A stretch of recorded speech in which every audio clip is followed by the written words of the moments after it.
So, what is the process of implementing new technologies in a business, and why is it essential to engage employees throughout the journey? It's all about the people, isn't it? Essentially, business doesn't exist without people, Mm. whether it's our internal people, whether it's our customers, it's all people focused. So for me, it's starting with the people. It's starting with the purpose. What's the purpose of the organization? What's the purpose of those roles in this organization?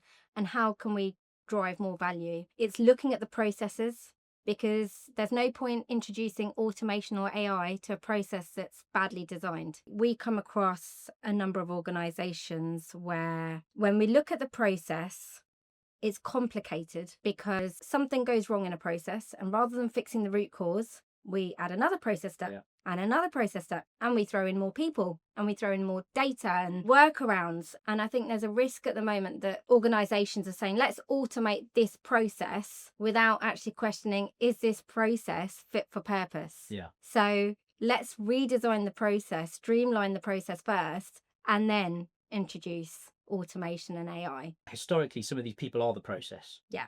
So, how is this received by employees? Because there's always reservations to change, right? It is about efficiency, of course, but it depends how you define efficiency and value. Yeah. Is value in an organization all about cutting heads? Can we replace humans? Or is value creation actually about growth? Is value creation actually about delivering more for your customer? And if it's the latter, then actually, if that message can be translated to the organization to say, look, we want to help you make your job easier. We want to help you find your work more fulfilling. We want to work better together.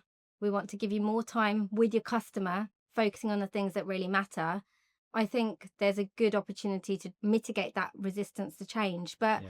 it's all about the messaging and the purpose. Mm. And if the purpose is different, naturally that then does get cascaded out to the team, and there's nervousness. And often, I guess it's perhaps people protecting their own process. Protecting their roles, Yeah. right? At the end of the day, we've got to remember, in an organization, we're all individuals. We need work, we need an income, we work for that reason often, and so we do need to understand, when we're rolling out any sort of solution, what's the impact on the people. Yeah. It's why the people are at the forefront. If we can't articulate to that person what the impact of a change is going to be, how do we expect them to be engaged and bought in and not, actually giving their best at their job?